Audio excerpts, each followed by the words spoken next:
Hey guys, Upstander. Today I'm doing a video review of and also a tutorial of the Mayflash GC to USB adapter. I'd imagine it would be called the Gamecube to USB adapter, other than for copyright issues. But essentially what this is a USB adapter that allows you to plug Gamecube controllers into your computer. So everyone has Gamecube controllers, we all love them. I think they're one of the best controllers ever made. I mean, the analog shoulder buttons are really nice. All around is great controller, so it's really not cool to be able to plug it into your computer and play. So essentially, you can pick this up on Amazon it's about 20 bucks, which is pretty reasonable. It comes with drivers, but as you see in there, little disc. But as with most drivers that come with electronics, you can pretty much just throw it out the fucking window because you can usually go on their website, the manufacturer's website, and find more newer drivers, so you don't really need that disc. But it comes. I've been using this for months, so I'll talk about that. But I've been using this for a while. It's pretty good. And what's also nice is it has two ports, so you can plug in two GameCube controllers if you have a friend. It's made of plastic. It doesn't feel the most high quality. It is a mass manufactured product from China, but I don't think there's really any problem with build quality.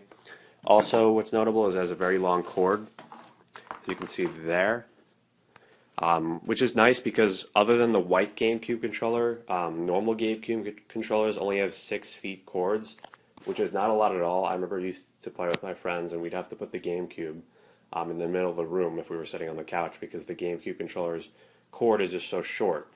So I'll definitely show you guys how to set this up.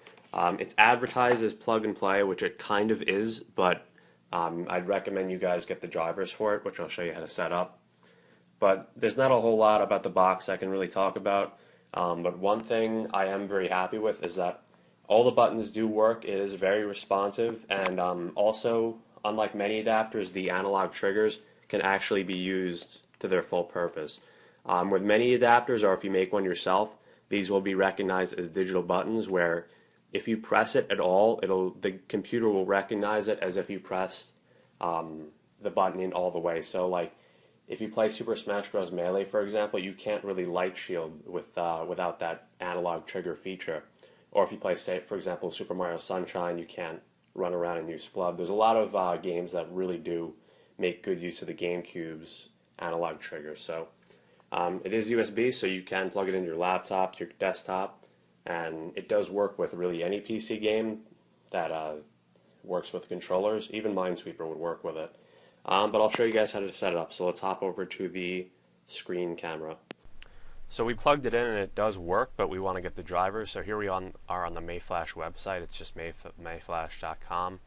I don't like work for Mayflash or anything. I just want to show you guys how to do this because it's not self-explanatory. Anyway, so you go to support download and look for the GC controller adapter for PC, and should be the most recent one is in May 31st. This is the driver, and you can download it. You can, I'm not going to show you guys the download process. It's pretty easy to figure it out, but this is what you really want to do, and I'll link this website in the description.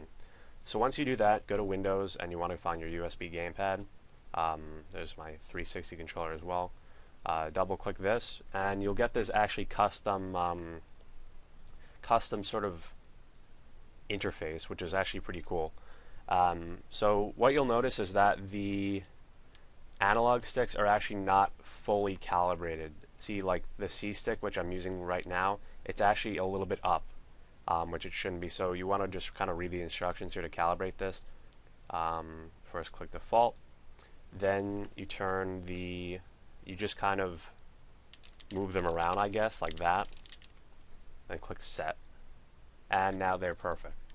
See, look at that. It's a nice, clean sort of calibration there, where it's not kind of biased towards one direction, if that's a proper way to put it. So once that's all good, you just click OK, and then it'll be all calibrated. Then you're free to use it for whatever you want. Of course, the most popular thing people want to use it for is Dolphin Emulator. So you can open up Dolphin and go to your GC pad, and you will select the first one.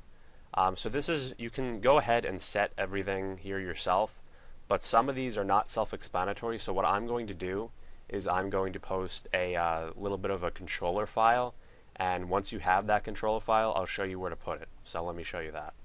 So once you've downloaded my custom controller file, all you want to do is find your main Dolphin folder, as we have here, wherever you have it. Then you want to go to User, Config, Profiles, GC Pad, and put it right in here. If some of these folders don't exist, you can just actually make them and just make sure that they're named the same thing. So once you have that in there, you can open this up, open GC Pad, make sure you have the proper controller selected. It should be the first one if you're using the first port on the adapter. And then you want to find my controller file, which is right here, and load it, and you're good to go. You can test out the analog sticks, as you see right there. The R triggers, as you see right there, they're analog. See, this is when it's almost fully pressed in. Boom. I could slowly do it like that, as if you're looking at the R analog. So the analog triggers do in fact work. So let's try out some melee just to test this out, give you guys a bit of a demo. So here we are in training mode. Immediately I can see that everything works pretty well. I can move the menu around. I always love doing that. So let's go into a stage, test this out a little bit further. So immediately I'll test out the shielding just with the hell of it. See, light shield, a little bit less light shield, a little bit less, a little bit less, a little bit less, full. So that all works fine. You can wave dash around, it's very responsive. Wave dash on and off the ledge. You can jump around, do quick technical stuff, like that. But yeah, that's essentially the gist. I mean, everything works perfectly alright. All the buttons seem to work. The C-stick grab works. It really, I wouldn't notice the difference between using this and a regular GameCube controller. Taunting works. There's no problem. You can do the little tiny walk, a little bit faster walk.